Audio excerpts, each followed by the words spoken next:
Hi friends, ఎలా ఉన్నారు? Welcome to Telugu Geeks. ఇండియాకి అసలు ఫ్రీడమ్ ఎలా వచ్చింది? అసలు ఆగస్ట్ 15 మన ఇండిపెండెన్స్ డే అని ఎవరు ఫిక్స్ చేశారు? అసలు ఆగస్ట్ 15 ఎందుకు చేశారు? ఆ రోజు అర్ధరాత్రి 12 గంటలకి స్వాతంత్రం ఎందుకు ప్రకటించారు? ఇన్ని క్వశ్చన్స్కి ఆన్సర్ కావాలంటే మనం కొంచెం వెనక్కి వెళ్ళాలి.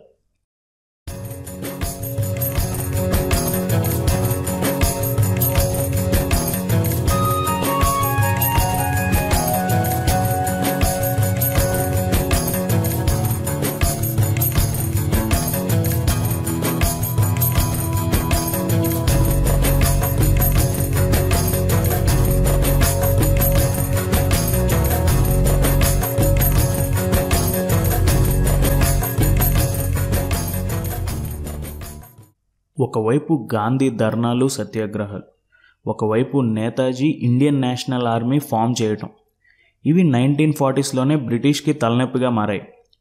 అది అలా ఉండగా వరల్డ్ వార్ II ముగిసేసరికి బ్రిటిష్ సామ్రాజ్యం ఆర్థికంగా చిన్నాభిన్నం అయిపోయింది.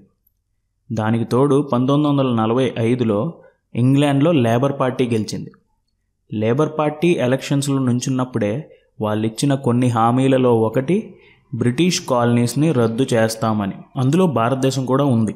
1945 సిమ్లా కాన్ఫరెన్స్లో అప్పటి వైస్రాయ్ లార్డ్ వేవల్ మన ఇండియన్ లీడర్స్తో చర్చలు మొదలుపెట్టారు. ఎలా అయినా భారతదేశానికి 1948 కల్లా పవర్ ట్రాన్స్ఫర్ పనులు అయిపోవాలనేది ఆ కాన్ఫరెన్స్ ముఖ్య ఉద్దేశం. ఫిబ్రవరి 1947లో మౌంట్ బ్యాటన్ని ఇండియాకి వైస్రాయ్గా బాధ్యతలు అప్పగించారు. మౌంట్ బ్యాటన్ పదవిలోకి రాగానే ఉన్న ఇండియన్ లీడర్స్ అందరితో మంతనాలు మొదలుపెట్టారు. కానీ అనుకున్నంత సులువుగా పనులు అవ్వట్లేదు. ఎందుకంటే జిన్నాకి, నెహ్రూకి దేశ విభజన మీద ఉన్న భేద అభిప్రాయాలు. జిన్నా సెపరేట్ కంట్రీ కావాలనే వాదన వల్ల మన దేశంలో కొన్ని మత కల్లోలాలు మొదలయ్యాయి. ఇలా రోజులు గడిచే కొద్దీ హింస ఎక్కువైపోద్దని మౌంట్ బ్యాటన్ జూన్ 1948లో రావాల్సిన ఇండిపెండెన్స్ డేని ఆగస్ట్ 1947కి, అంటే దాదాపుగా ఒక సంవత్సరం ముందుకు తీసుకువచ్చారు. ఎప్పుడు ఇండిపెండెన్స్ డే ఉండాలి, ఏ పనులు ఎప్పటికి జరగాలి అనే ప్లాన్ని జూన్ 3, 1947న మౌంట్ బ్యాటన్ నిశ్చయించారు. దీన్నే జూన్ 3 మౌంట్ బ్యాటన్ ప్లాన్ అంటారు. సరే, అంతా బాగానే ఉంది.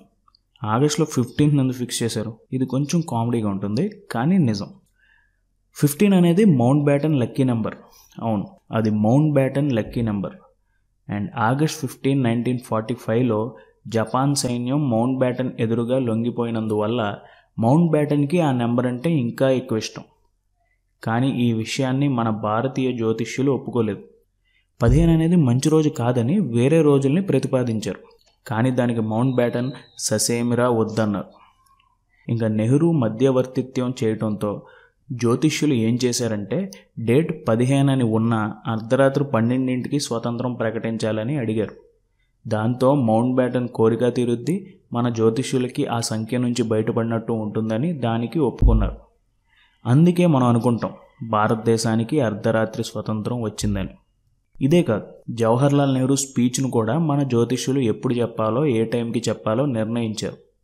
అది ఎప్పుడంటే 11:51కి స్టార్ట్ చేసి 12:39కి ముగించాలని. అదీ కాకుండా కరెక్ట్గా 12 గంటలకి శంఖం పూరించడంతో మన దేశానికి కొత్త ఊపిరి వచ్చినట్టని, అప్పటి నుంచి మనకి స్వతంత్రం స్టార్ట్ అయినట్టని వారు నిర్ణయించారు. ఇంకా దాని తర్వాత ఏమైంది? అసలు ఇండియా, పాకిస్తాన్ ఎలా విడిపోయాయి? మనకు స్వాతంత్రం వచ్చాక మన దేశంతో కలవని కొన్ని రాష్ట్రాలు ఉన్నాయి. వాటిని మన భారతదేశంలో ఎలా విలీనం చేశారు? నెక్స్ట్ ఎపిసోడ్స్లో చూద్దాం. Thank you for watching. జై హింద్.